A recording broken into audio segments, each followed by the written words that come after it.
जी students, अस्सलाम वालेकुम। देखिए, आज जो टॉपिक है हमारा सब्स्टिट्यूशन का, ये बड़ा प्रॉब्लम करता है स्टूडेंट्स के लिए। मैं कोशिश करता हूँ कि इसको बहुत आसान तरीके से आपको मेथड से समझा सकूँ।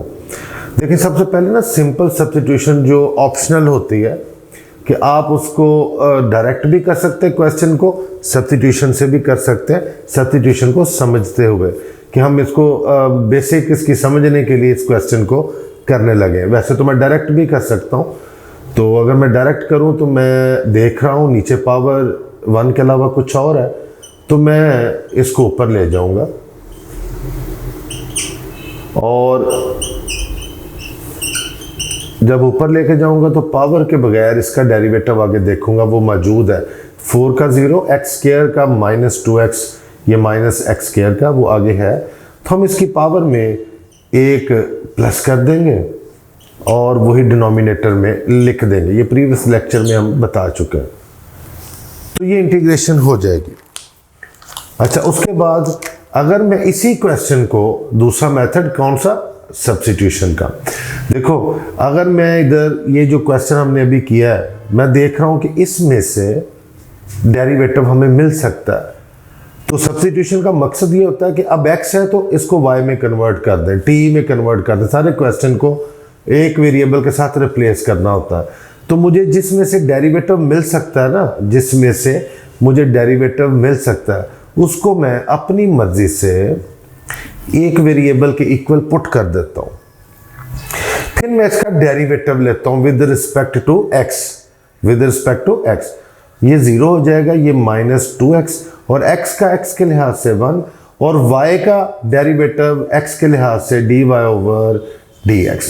तो स्टूडेंट्स, ये कुछ इस तरह की बनेगी एक्सप्रेशन। dx को इधर ले आए और dy उधर रह गया। तो अब जब आप इसको देख रहे हैं कि dy की वैल्यू भी है, y की भी है, तो ये मेरे पास जो इंटीग्रल था जिसको हमने सिंपल मेथड से कैलकुलेट किया पहले इंटीग्रल इसका, तो -2x dx, ये -2x dx जो है इसको मैं लिखूंगा dy के इक्वल, देखें, और 4 - x स्क्वायर को मैं y के इक्वल लिखूंगा। तो ये मेरे पास कुछ यूं शक्ल बनेगी। मैं इसको ऊपर लेके जाऊंगा, -1/2 dy। तो पावर के बगैर y का y के लिहाज से 1, तो ये तो हम पिछले लेक्चर में पढ़ चुके हैं। तो पावर में हम एक प्लस करेंगे और वही डिनोमिनेटर में लिख देंगे, तो ये हमारी इंटीग्रेशन हो जाएगी। देखिए स्टूडेंट्स, एक क्वेश्चन मैंने दो मेथड से किया है, मैंने आपको समझाने के लिए कि सब्स्टिट्यूशन असल में होती क्या है, कि वक्ती तौर पे हमने एक वेरिएबल में से दूसरी वेरिएबल में कन्वर्ट करना और क्वेश्चन को आसान बना के सॉल्व करना है। तो फिर उसके बाद एंड पे जाके उस y को जो वैल्यू दी है ये वेरिएबल को, वो दोबारा पुट भी करनी है, ओरिजिनल फॉर्म में ले जाना है इसे। तो 1/2 + c, तो y = 4 - x स्क्वायर था, वो मैंने पुट कर दिया। तो आई होप सो कि आपको ये सिंपल सा मेथड समझ आया होगा। मैं एक और एग्जांपल आपको करवाता हूँ।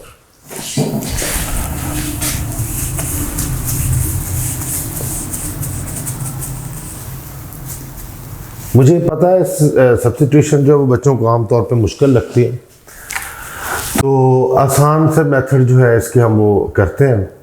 तो पहला एक क्वेश्चन और कर लें इसका, जैसे कि मेरे पास है जी sec² x/10x और उसका अंडर रूट भी है। तो मैं इसको अगर डायरेक्ट करना चाहूँ तो कोई मुश्किल नहीं है, नीचे पावर 1 के अलावा कुछ और हो। तो मैं ये आपको बता चुका हूँ कि इसकी पावर आप ऊपर ले जाएं तो प्रोडक्ट रूल जो है वो आपका लग जाएगा। तो अब आप देखें, पावर के बगैर इसका डेरिवेटिव आगे है, 10 का डेरिवेटिव sec², तो पावर में एक प्लस कर दें और वही इसके डिनोमिनेटर में लिख के +c कर दें, तो ये आपका डायरेक्ट मेथड से सॉल्यूशन हो जाएगा इंटीग्रल का। तो ये पिछले लेक्चर में बड़ी अच्छी तरह आपको समझ आ गई होगी। तो अब इसी को अगर मैं सब्स्टिट्यूशन से करना चाहूँ तो मैं क्या करूँगा, कुछ भी नहीं करूँगा। मैं ये करूँगा कि जो जिसमें से डेरिवेटिव मिल सकता है ना, उसको मैं 10x जो है इसको मैं y लिखूंगा, जैसे पीछे हमने किया। तो अब डेरिवेटिव लूंगा with respect to x, sec² x के x के लिहाज से 1, dy/dx y का x के लिहाज से। तो स्टूडेंट्स, dx को इधर ले आओ तो dy की वैल्यू भी कैलकुलेट हो जाएगी। ठीक है, अब आप इंटीग्रल को लिखें तो सीकेंट स्क्वायर dx जो है वो किसके इक्वल है, dy के, लिखें। और tan x जो है वो किसके इक्वल है, y के, उसको भी लिख लें। तो नीचे पावर 1 के अलावा कुछ और है, इसको ऊपर ले जाओ। तो पावर के बगैर इसका डेरिवेटिव चेक करो, y का y के लिहाज से 1 होता है, तो पावर में एक प्लस करेंगे और वही उसके डिनोमिनेटर में लिखेंगे प्लस c। तो y को जो वैल्यू हमने दी थी, ये y जिसके इक्वल था, उसको दोबारा इंसर्ट कर दें और अपना आंसर लिख दें। तो ये मेरा बेटा कोई इशू नहीं है आपको बेसिक जो आपकी सब्स्टिट्यूशन समझने के लिए कि एक वेरिएबल को दूसरे वेरिएबल में डिफरेंशियल्स के साथ कैसे रिप्लेस किया जाता है, ठीक है। तो ये आपको समझ आई होगी। लेकिन इसके बाद मामला कुछ और है कि जब आप ये कर चुके हो, इसकी आपको समझ आ जाए, तो फिर स्पेशल केस आ जाते हैं सब्स्टिट्यूशन के। स्पेशल केसेस से मुराद कि आपके पास कोई इस तरह का केस आ जाए जिसमें ये एक्सप्रेशन इन्वॉल्व हो, a square minus x square radical sign, तो आप उसको x is equal to a sine theta put करेंगे, ये सूट करेगी इसको ना। फिर x square minus a square आ जाए तो x is equal to a secant theta suit करेगी, और a square plus x square आ जाए तो x is equal to a tan theta suit करेगी। तो अब देखो, मैं आपको इसकी एक एग्जांपल करके देता हूं। फॉर एग्जांपल मेरे पास एक इंटीग्रल है dx over a square minus x square, ये एक इंटीग्रल है मेरे पास। अब मैं देख रहा हूं एक्सप्रेशन कौन सी है, ये वाली, वो ए स्क्वायर माइनस एक्स स्क्वायर वाली। तो मैं फौरी तौर पे बगैर कुछ सोचे x is equal to a sine theta put कर दूंगा। जब मैं पुट करूंगा तो मैं इसका डेरिवेटिव लूंगा, x का डेरिवेटिव x के लिहाज से या बल्कि थीटा के लिहाज से लूंगा। dx over d theta is equal to a sine का डेरिवेटिव क्या होता है, सॉरी जी बिल्कुल कॉस होता है, कॉस थीटा, और थीटा का थीटा के लिहाज से 1 होता है। अच्छा, अब आप dx की वैल्यू चाहते हैं तो a कॉस थीटा और d थीटा को इधर मल्टीप्लाई कर दो। अब dx की वैल्यू भी आ गई आपके पास, x की वैल्यू भी है, पूरा जो आपका इंटीग्रल है उसको आप रिप्लेस कर सकते हैं। dx की जगह लिखें a cos theta d theta over a square minus x square. X की वैल्यू है आपके पास ए, तो आपके पास कांस्टेंट वैल्यू है, तो यहाँ पे ए स्क्वायर हो जाएगा और साइन का स्क्वायर हो जाएगा जब आप इधर पुट करेंगे, ठीक है। तो यहाँ तक मेरा नहीं ख्याल को ट्रबल आई होगी आपको। वहाँ से आपने देखा सूट कौन सी करेगी सब्स्टिट्यूशन, वो आपने पुट कर दिया, इधर वैल्यूज को हमने लिख दिया।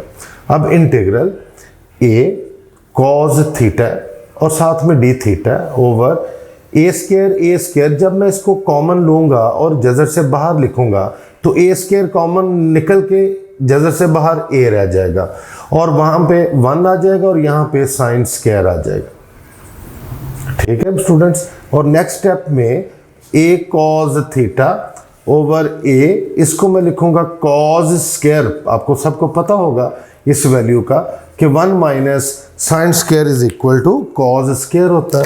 ये ए के साथ ए कैंसिल हो जाएगा, तो स्टूडेंट्स यहाँ पे कॉस आ जाएगा ओवर कॉस स्क्वायर कट जाएगा और डी थीटा। तो आप देखें ये इसके साथ कैंसिल, तो आपके पास 1 बचा डी थीटा।